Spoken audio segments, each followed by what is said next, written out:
with respect to regions. We have a single citizenship. We have freedom to move anywhere in the country. But why do migrants invite such negative sentiments? Migrants can be hired at wages that are lower than the local prevailing wages. Correct. Should it be doing anything to ensure the well-being and safety of Bihari migrants to other states? Religious tourism is reflecting the democratic choice of the government. Harsh, tell me, is Bihar still Bimaru? What was earlier being termed as Bimaru, now calling it aspirational. And also, sir, Mission Purvodaya. If you look at the entire aspect of the government, an industrialist looking to make a huge investment, how will you attract me to your state, which is Bihar? Yes, sir. Yeah. Can you give me some good reasons why I should be investing in Bihar and not Gujarat or here or there? Sir, Patna is a very old city, and the culture that people have inherited in the city is amalgamation of various ideas and various faiths. Patna is a fast-growing city. The population is expanding at a very rapid rate. How will you make it a memorable visit for me? Yes, sir. It is related to a Jain guru. I'm not able to remember his name, sir. And which Buddhist sites? So there are various temples also of religious importance, mainly of Shakti Peeth of Badi Patan Devi. Tell me, do you think it's appropriate for a secular state to be promoting religious tourism? I like adhering to rules. Can you share any incident from your life where you've solved a major problem? With evidences, photographs, processes, and that's how it was solved. May I come in, sir? Please. Harsh? Yes, sir. May I request you to shut the door, please? Yes, sir. And take a seat. Good afternoon, sir. Good afternoon. Yes. So Harsh, I've gone through your profile. Yes, sir. I'd like to know you a little better than that. Mm-hmm. So anything else you can share apart from what's already mentioned in that? Sir, I was born and brought up in Patna itself.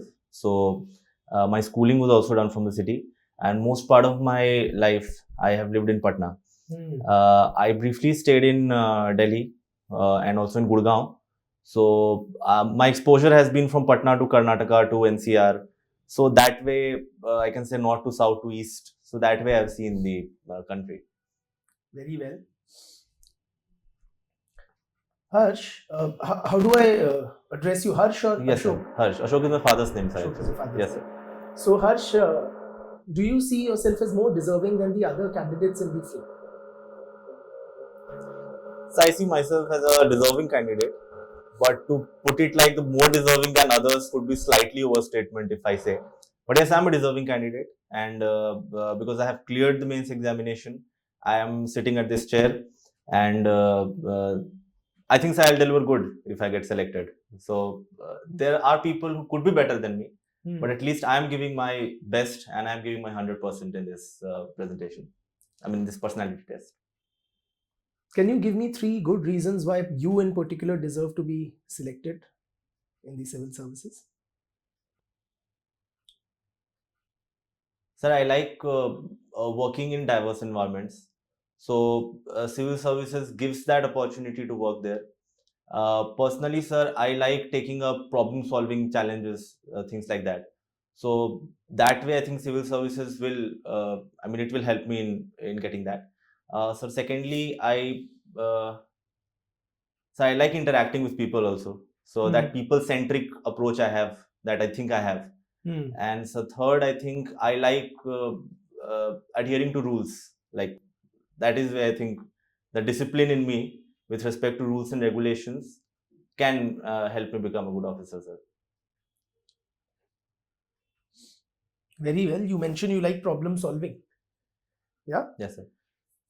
Can you share any incident from your life where you've solved a major problem? Like what the problem was and how you addressed it? Yes, sir. So it was in my stint in Maruti Suzuki when I was working as assistant manager over there. So there was a small part in some small problem in a small component that was coming. Because we have vendors, I'll give a brief detail about it. So certain parts, plastic parts, were coming from third-party suppliers. So the supplier was telling something different, just to protect himself or something like that. And I studied that plastic manufacturing part in my undergraduation. So I knew that what he's doing is wrong. But then to tell people that what he's saying is wrong, because he was a very established vendor at that time. But to He put was an established vendor. Yes, sir, he was an established vendor. But the reason that he was giving of that defect was not technically correct. So then I had to put in a presentation. I solved the entire thing. I explained the entire process to the level of vice president of my division. And I told him that the reason he is giving is wrong, and solution has to come in XYZ ways. And that's why that's how it was solved. So there I believe that I did a very organized thinking, and instead of confronting and making a noise about it, I went in a very systematic manner about identification of problem, of explanation of the problem, why it is coming, with evidences, photographs, processes, and that's how it was solved. And then was it implemented, your suggestion? Yes, sir, it was. And it was implemented at the vendor's end or in the... At the vendor's end, because he was the main manufacturer over there. Very well. Harsh, do you see any shortcomings in your candidature or in yourself?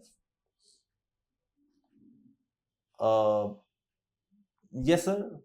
To be very honest, I would say that when there is a question which is coming at me and I'm not able to structure it initially, so I fumble initially while presenting it.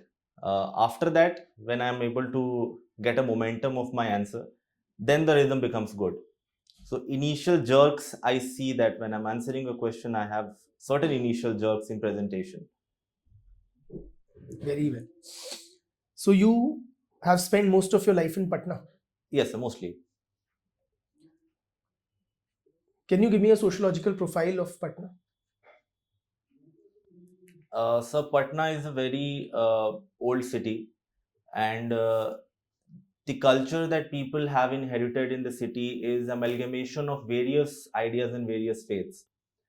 Because Patna has been associated with almost all the major 4 or 5 faiths of the country, the syncretic culture that people have while they do things is very much visible. Sir, the local festivals that people celebrate, particularly with respect to Chhat Puja, with respect to the local sing-song manner that they do. The sing-song manners, the local cultures, local festivals. So that has an amalgamation of various beliefs and thoughts. So thirdly, Patna is a fast-growing city. The population is expanding at a very rapid rate, and people from all over Bihar have come into Patna, because if we look at the urban problems of Bihar, we do not have major big cities in Bihar. So whatever the concentration is, it is taking place in Patna itself. So city has people from all regions of Bihar. If you look at the local diversity of Bihar, it is very much represented in the city itself. So that's how I think I see Patna. Very well. So if I were to visit Patna as a tourist, yes, sir. Will you be my guide? Yes, sir, I'll try my best to be. Tell me, like, where all will you take me and how will you make it a memorable visit for me? Yes, sir. So, sir, Patna has is associated with, as I said, all the major 4 faiths, 5 faiths of the country. So there are Buddhism shrines also. There are shrines associated with Jainism. There is a very famous Jain temple in Patna. Can you tell me the specific places you'll take me and what all I can do? Yes, I'm sorry, I'm not recollecting the name of the Jain temple. Okay. But I know the location where it is. It is related to a Jain guru. I'm not able to remember his name, sir. And moment. Which Buddhist sites? Sir, Association of Buddhist sites, say Kumrar is there. Okay. So we have also the archaeological fragments of King Ashoka. So it is supposed to be, there was an 80-pillar hall of Ashoka in that particular place. We have the birthplace of Guru Gobind Singh Ji. That is the Takht of the Sikhism also, one of the 5 Takhts of Sikhism. In Maner Sharif, there is a very famous Sufi shrine of Sayyid Yahya Qadri. So that also we have. And there is a 17th century church in which Mother Teresa got trained. So there is called as Padri Ki Haveli. So that also we have. So where there are various temples also of religious importance, mainly of Shakti Peeth of Badi Patan Devi, the name from which Patna derives its name today. Sir, we have Bihar Museum is a very beautiful place, Hmm. and it's very well made, very beautifully made the museum. So, sir, all these places are to see in Patna. There are Ganga Ghats also. We have Ganga Aarti also taking place on certain weekends in on the Ghats. Hmm. The Patna University campus itself is a heritage site because it was donated by the Maharaja of Darbhanga. Hmm. So the entire heritage buildings is still the university carries. So these are the sites that I can take you to see in Patna. Hmm. Tell me, do you think it's appropriate for a secular state to be promoting religious tourism? Sir, if we look at secularism from an Indian lens, I would say that India has not adopted the Western aspect of secularism, which says there will be complete separation between state and religion. So in India, state will not have any religion, but state will be equally looking towards all the religions. So in that way, religious tourism is reflecting the democratic choice of the government because the people want uh, better amenities at certain religious sites. Hmm. And if people are visiting, so then it becomes duty of the state to improve the infrastructure and to provide such facilities which people are looking for. So in that way, it is catering to the needs of people and being a facilitator to ensure that people can enhance their choice and exercise their choices. Harsh, tell me, like, is Bihar still Bimaru? So I won't use the word Bimaru at this right now. Bihar is an aspirational state because if you look at the development and the progress that Bihar has made in past 20-25 years, so in that way we cannot say that Bihar still is Bimaru. I mean, it is among the poor states of the country. The per capita income is the lowest in the country. Yet the improvement that Bihar has shown in various sectors, particularly in health parameters, if you look at it, the educational parameters, so it has improved a lot in that context. So it's an aspirational state. It's catching up with the other states of the country. If I may be very blunt, क्या ये सिर्फ शब्दों का हेरफेर है और what was earlier being termed as Bimaru now calling it aspirational? But isn't there a significant developmental lag in Bihar? So there is a developmental lag. I won't deny it. But then, sir, if we look at the opportunities that Bihar has, particularly the geographical location, it has closeness to Nepal and Bangladesh both. And also, sir, Mission Purvodaya, if you look at the entire aspect of the government, so the potentiality of the state is seen in the government's program also. With respect to all the Mission Purvodaya and all the focus that the government is giving. Sir, sharing a small example, we are focusing on labor intensive industries today. If you look at the per capita, the wages, the productive wages that we have, so Bihar still has, as compared to other places in the country, still has lower wages.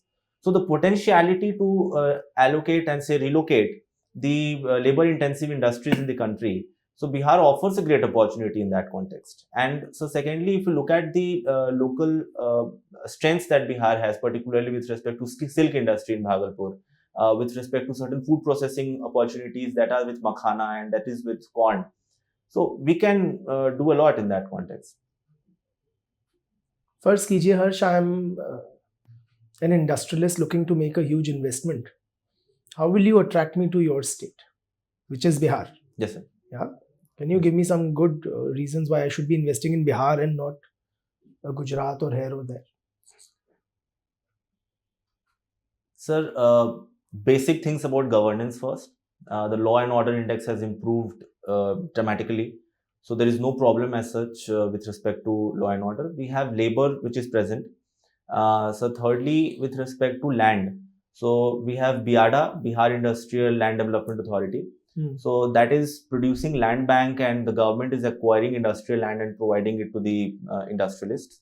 So fourth, with respect to the logistics cost, we have this National Waterways 1, which is very close to, which is running through Bihar.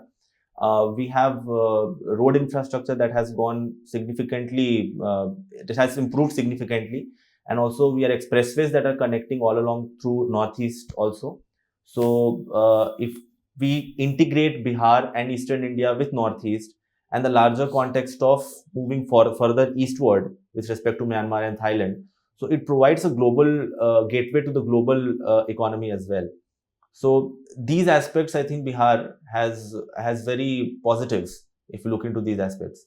And most importantly, sir, we have a huge population. So the consumption point of view also, whatever is produced there will be utilized locally also. So the consumption aspect is also present. Harsh, a lot of migrants from your state, they receive a lot of, they have to, there's a lot of anti-migrant sentiment, frankly. Yes, sir. They come across in other parts of the country. Mm-hmm.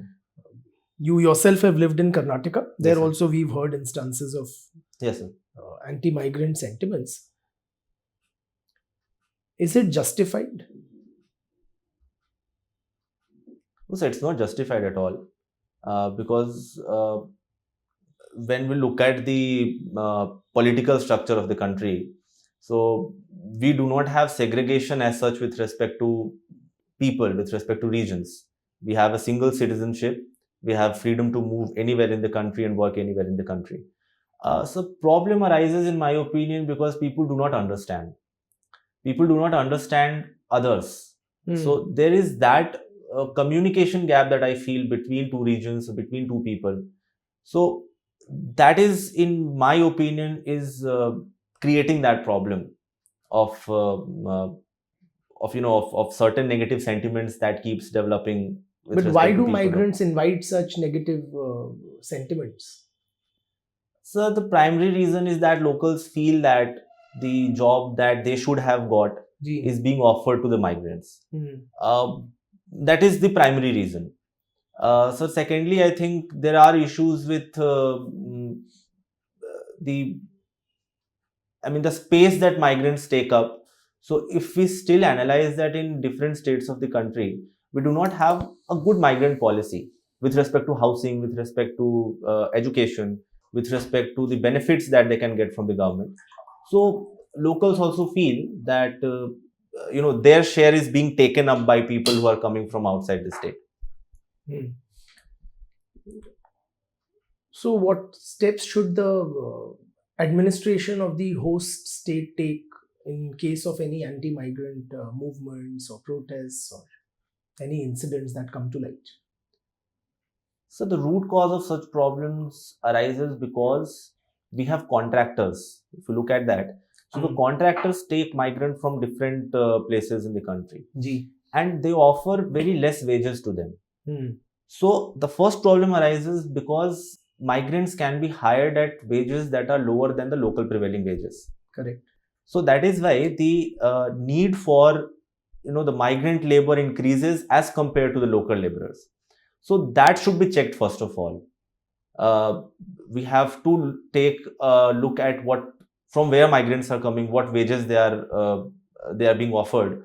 So that kind of registry or that kind of survey in a particular district initially can be done to check that the wages are not exploitative in any condition. So secondly is with respect to, because when the wage parity comes, naturally the problem that the difference that locals and the migrants face will be solved to a great extent. So secondly is with respect to communication, of explaining people that why migrants are good for economy as a whole. Because we have population disparity. Certain states in southern part of India where the TFR has gone down, the population is nearly stabilized. So they would need laborers that would be coming from labor surplus states. So that supply chain has to be understood.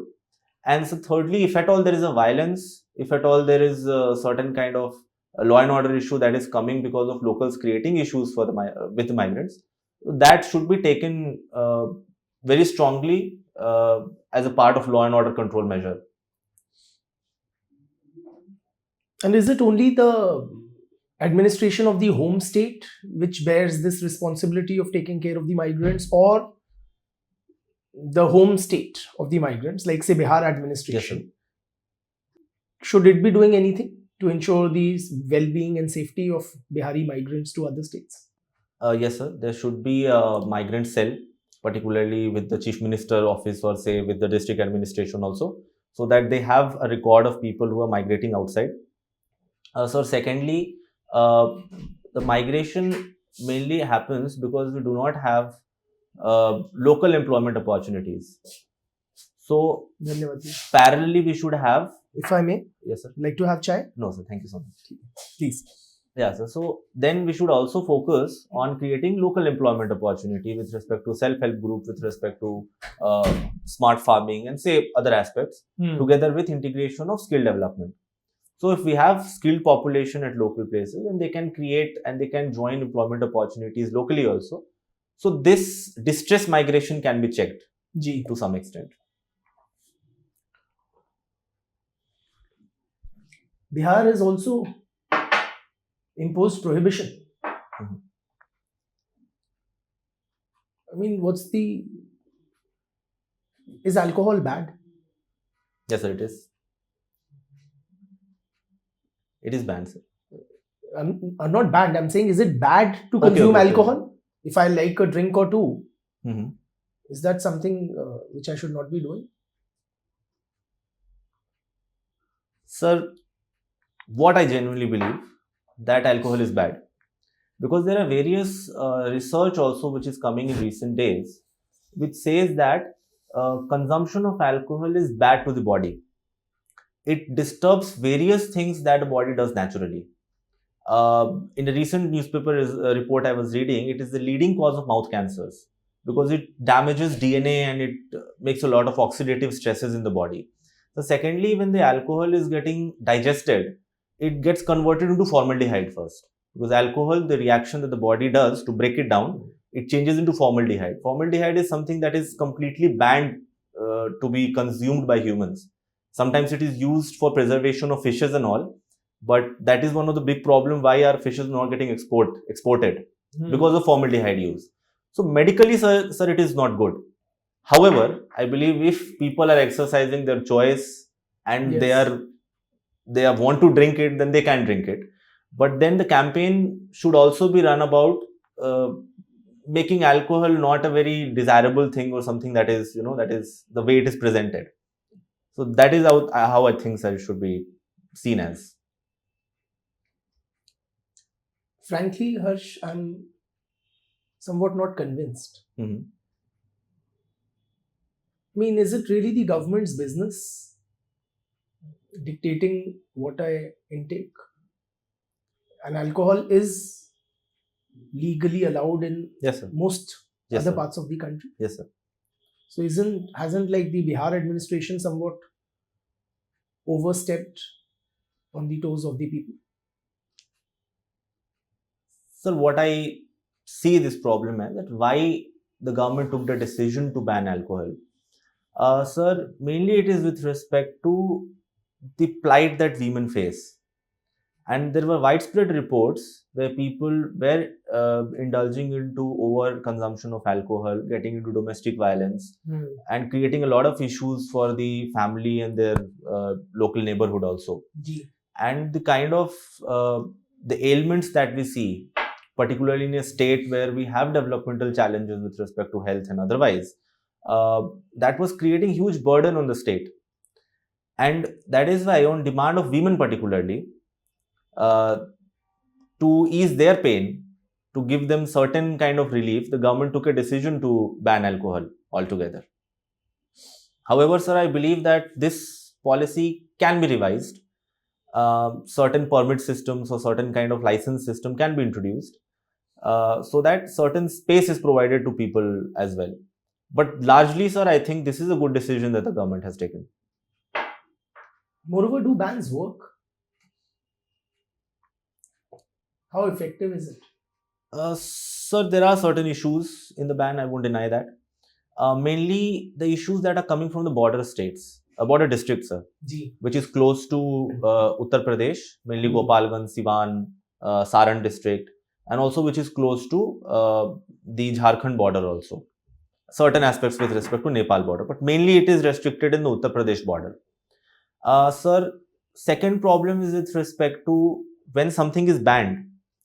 So there is a tendency to get itself from black market. Yes. So the premium that comes with the black market is making alcohol, some people engaging into the black marketing of alcohol.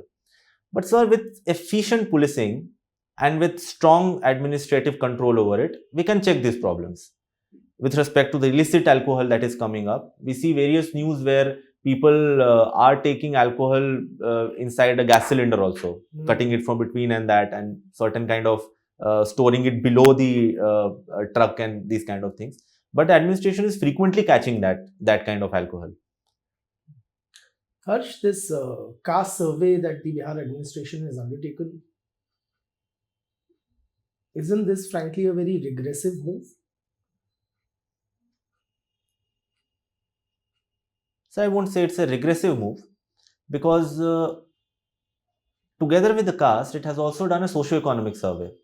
So if we combine these two aspects, we will be able to identify that which community has what kind of developmental lag, and what kind of efficient policies can be made to ensure that the socio-economic development of a specific community can be taken up. Say, so for example, the caste survey says that around 45-46% of the poverty, the incidence of poverty, is present in the scheduled caste community. So nearly sir, 50% of the community, if I may speak it roughly, is facing the problem of poverty. So we understand that in India, sir, mainly if you look at from Bihar's perspective, the access of resources was mainly distributed on the basis of caste lines. So historically, certain communities have been deprived of certain resources that they had, particularly land, say for example. So if we are able to do such kind of survey, we are able to identify that which community needs which kind of specific policy, so that they can be policies can be made to create equality at least socio-economic economic equality in the state. Do you think we should consider applying the creamy layer to reservation for the scheduled castes?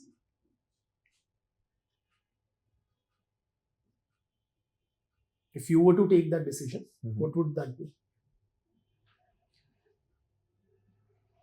So that would be a good decision if you look at it. But I'm afraid, sir, the politics that comes associated with it can be a hurdle. But technically, even the Honorable Supreme Court has also made such statements that these kind of decisions can be taken at this moment. So, sir, I think it would be a good move, because the benefit of reservation and the entire logic of reservation in order to create an equalitarian society was to ensure that certain communities which lag socially and economically are brought at the same platform with the other castes also. But reservation that we see, particularly with respect to scheduled caste communities and other reserved communities, is being exercised by a certain section of scheduled caste itself. Even the CGI of India also made a statement that the life that my son will get and the life that an ordinary scheduled caste community person would get would not be same. So my son will be studying in best of the schools, and other might be studying in the government school in some village. So that is why this needs to be relooked at.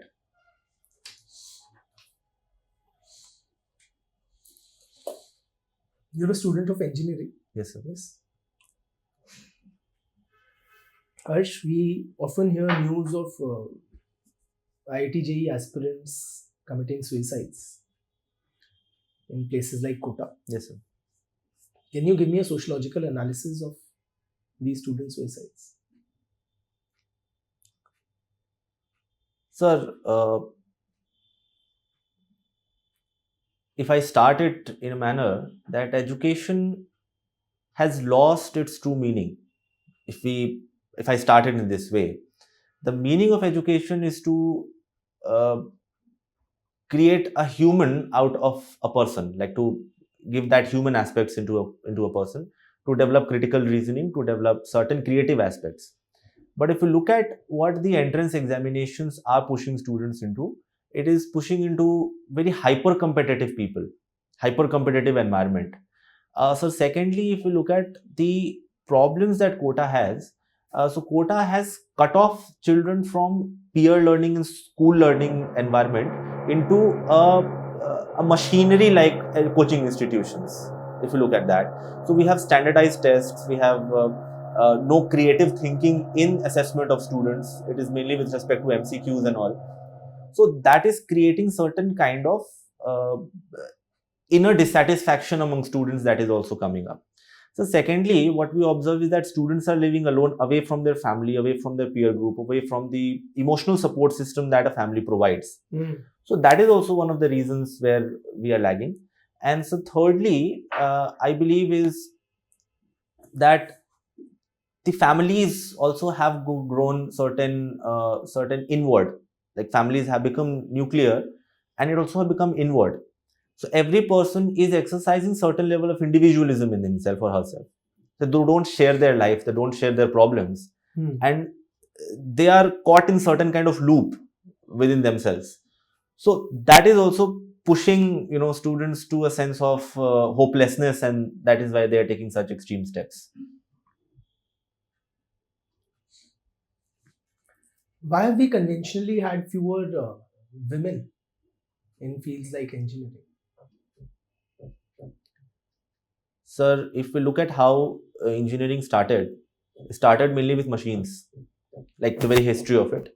So mainly civil engineering, mechanical engineering, and electrical engineering were traditional three branches, which required working into such environments where usually women did not find themselves comfortable. I'm not saying that the uh, courses themselves restricted women. They did not, but then women did not find themselves comfortable working there.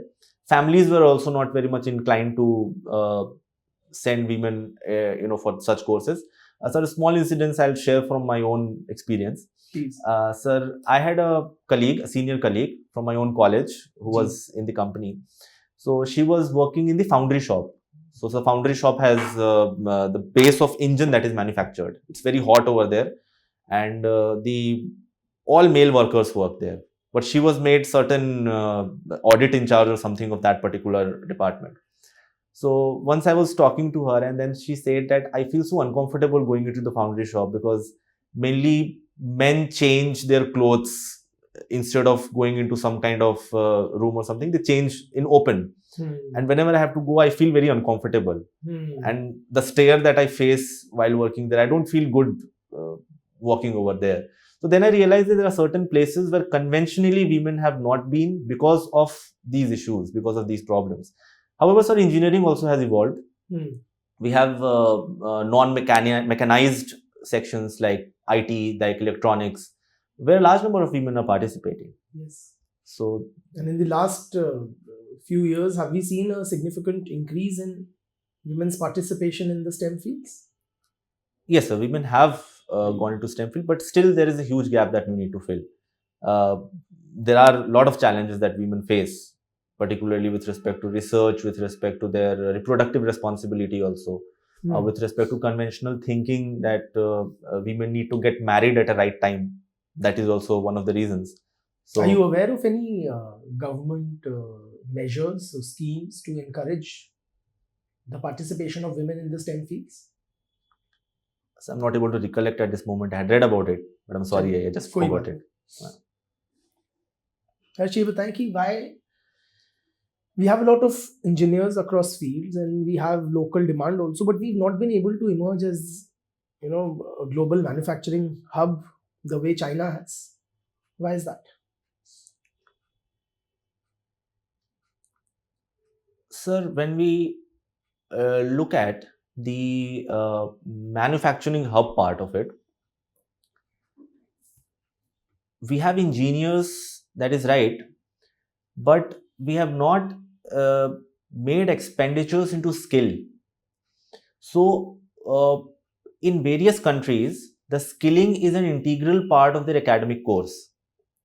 So, when children, as they grow up in school time, they start learning certain skills together with the academic learning that they do. Our skill development is mainly when our school ends, then either we join into certain kind of skilling course, or when the graduation, 3-year graduation or 4-year graduation is done, mainly 3-year graduation I'm talking about, then they go for certain skilling work. So the absorption of people who go for such kind of skilling work is very low. So there we have lacked. So secondly, I think with respect to policy, China has gone very bottoms up way of industrialization. They have village and town committees where the industrialization policy was given to mayors, and then mayors built up that investment part and that industrial part. So instead of doing that bottom up approach, we have gone for capital intensive growth, where the labor intensive manufacturing has not expanded to an extent as it should have been. So that has been the strength of China, where it has gone for that kind of industrialization, building from small and then expanding it to the top, and then coming for mega industries and big industries. But India has not taken that route. We had gone for capital intensive growth. The initial R&D expenditure also that India had is very low as compared to what China has. So all these things have restricted India to become a manufacturing hub. Harsh, are you aware, like, what are the latest technological developments in the field of mechanical engineering? Sir, there could be many, but what I remember right now is with respect to biomaterials. We are working a lot with respect to biomaterials. The biotechnology and bioengineering, what we call as mechatronics and bioengineering, all that is working at great pace. So secondly is with respect to critical mineral mining and critical mineral manufacturing, mainly composites out of that, mainly making the semiconductors from new critical minerals.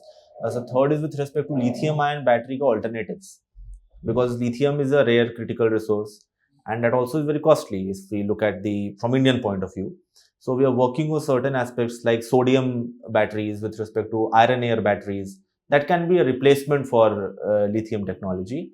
So fourth is with respect to all the green technologies that we are taking up, decarbonization aspects with respect to steel, with respect to such sectors like steels and cement and all that. So these things are going on, sir, at this moment. These critical minerals, they've become an important flashpoint in global geopolitics also. Yes, sir. Why, I mean, suddenly they seem to be all over the news, and why this sudden focus on these minerals? So as we know, we are moving towards, or we are actually into Industry 4.0, and some experts have also termed the AI technology as Industry 5.0. So critical minerals have importance with respect to semiconductor technology. Now, semiconductor technology is very important to meet our futuristic needs, mainly with respect to clean energy, mainly with respect to defense technologies, mainly with respect to the batteries and the electric vehicles and the batteries that we have with respect to wind turbine, solar panels. So all that is making critical minerals very important aspect for the future development of the economy, of any country. And which are the critical minerals specifically? So different countries have termed minerals differently. For But India? For India, there are 30 minerals as far as I remember, sir. Some of them are lithium. We have cobalt. We have silver. We have graphite. So these kind of minerals are chromium also. So they have been named as critical minerals because of criticality of their supply chain. You're working in Maruti, right? Yes, sir. Can you tell me about the work culture in Maruti? How is it? Sir, evolutionary speaking, Maruti was formed as a joint venture with the Suzuki Motors and the Maruti Udyog, in which the government of India has had its stake also. So it developed as a PSU culture initially with a Japanese overtone. Gradually, with time, with liberalization and the privatization policy of the government, so the stakes were sold. Now, majority owner is the Suzuki Motors, with certain Indian promoters also having shares into that. So work culture is a mixed culture, I would say. The older people who have seen that PSU times with respect to certain government hand into it have a PSU touch into them. They have this Sarkari mindset that they have with respect to that. The newer the newer generation that has come, particularly after 1995 2000s, so they have been trained into Japan also. There is significant Japanese presence in the company also. So the work culture is mainly Japanese. If you look at it, mainly with respect to open office culture, mainly with respect to the principles, Japanese principles of work that they have, like 5G, for example. So if there is a problem, even the senior management is supposed to go at the actual site, see the problems and understand it themselves, and then to resolve it. So these things Maruti has really implemented very, very significantly.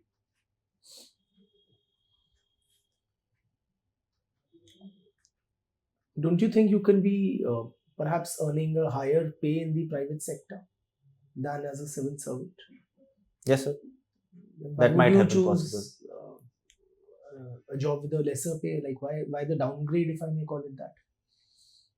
So I won't say it downgrade. Hmm. So because still, sir, civil services is one of the most respected and most honorable jobs in the country. So that is one of the reasons why I think civil services I want to take up as.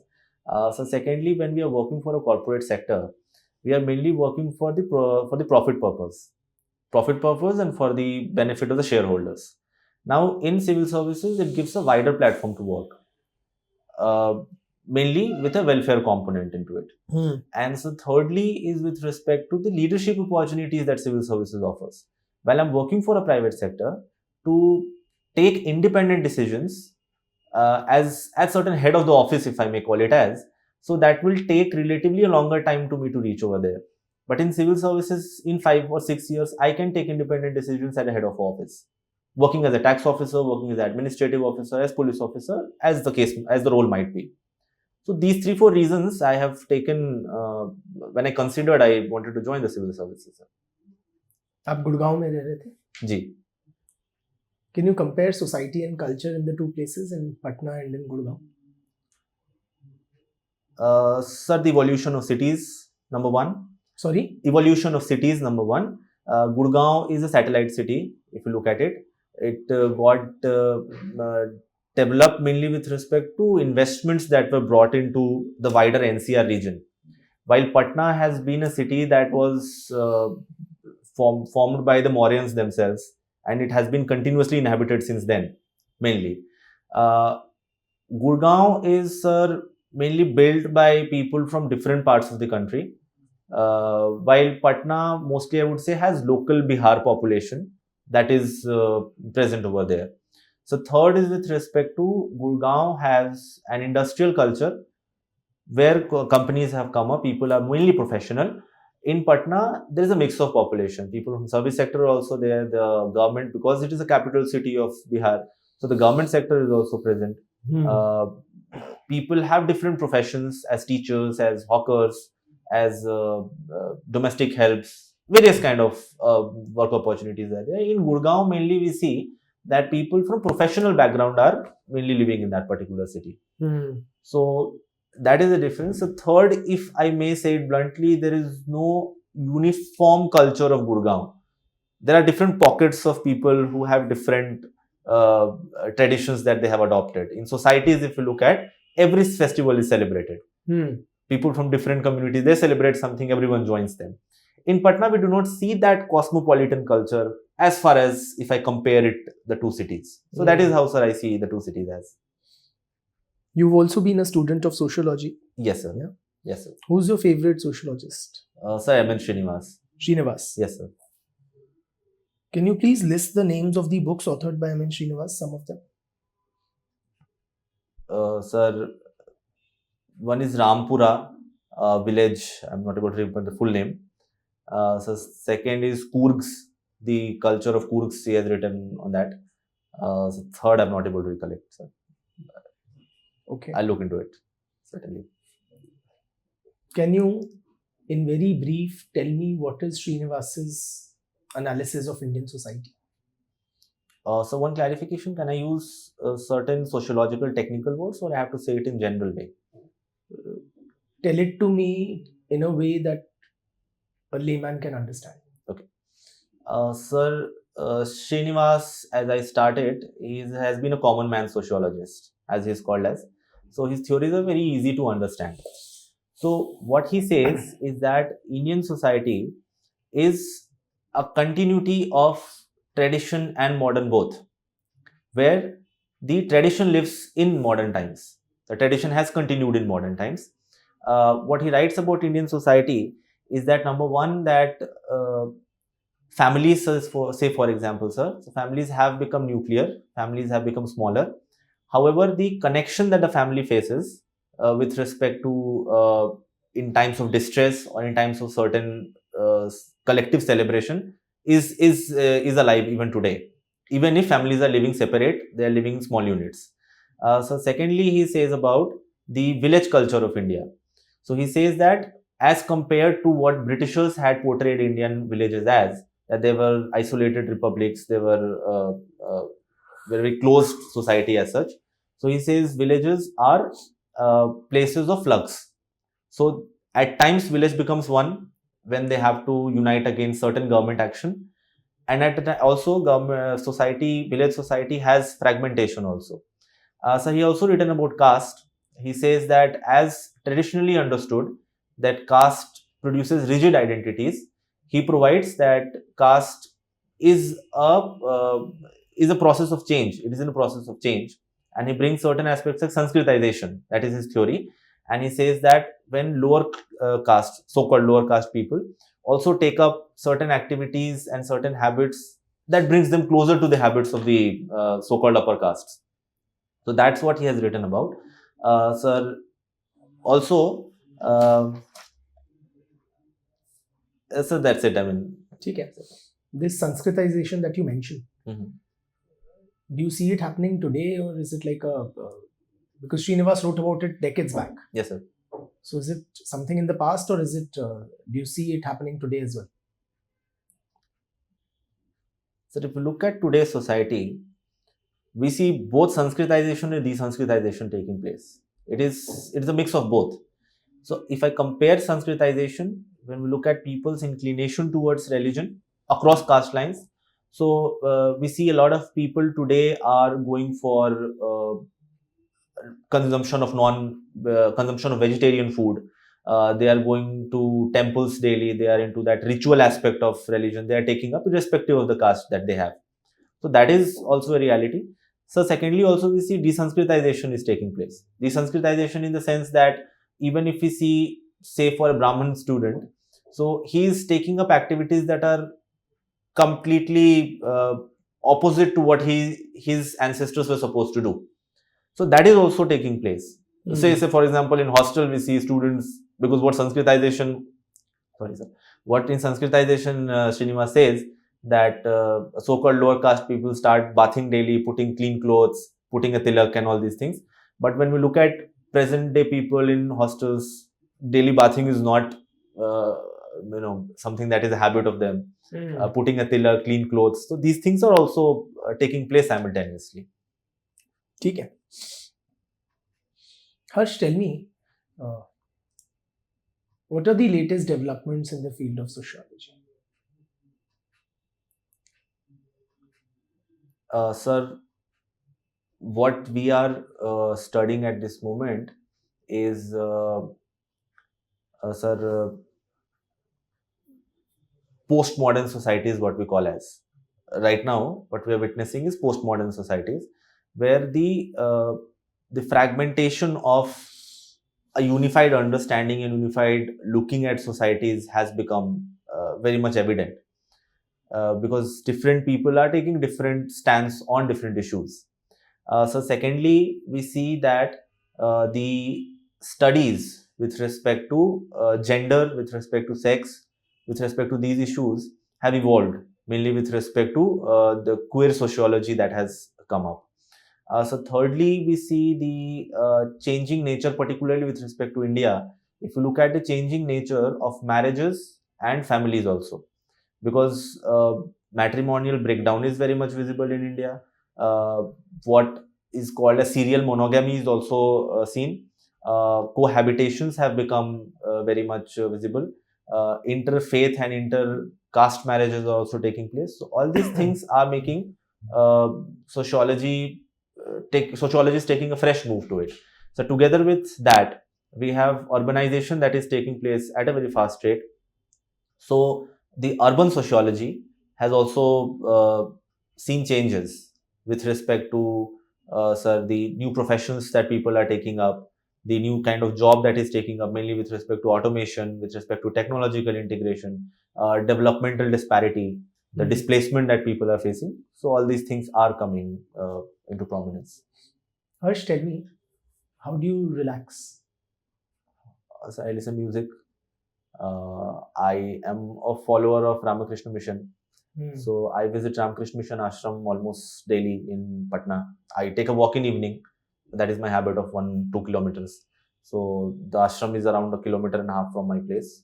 So I go to the ashram, sit, meditate a bit, interact with hostel children over there, help them with certain studies and things like that. Music, sir, is something that I like, and walking. These two things I just do it. Don't you see a kind of a clash between your religious orientation and your training as an engineer? No, sir, I see these two as completely different things. What I have trained as an engineer is my professional job. To look at science and to see things in a logical fashion, to understand concepts that that science teaches me. Religion is something which is very as an inner belief of mine. So these two things are presenting very different realms altogether. Science is a realm of logic. One has to understand the world in a very logical fashion. Religion provides certain kind of spiritual solace. The principles of religion cannot be applied to science, and principle of science cannot be applied to religion. Because if we see that, say, sir, for example, if we say that there were certain people who could fly in the sky, let us say, that is what religion says, that people had power to fly. But then if we apply scientific principles to understand that, that will create a clash. So that is in my opinion, sir, that is the creative freedom that the writer had to present his rights or his words, his text in that particular thing. I give that creative freedom to science, to religion, and I give the logical method of interpretation to science. Okay. And second, you mentioned songs. Yes, sir, I listen songs. Do you also sing or you listen, or? I listen, sir. I'm a terrible singer. ठीक है. चलिए, then we will not make you undertake anything terrible. We are done for the day. Thank you, sir. Thank you, Harsh. You may step out. Okay, sir. Thank you so much.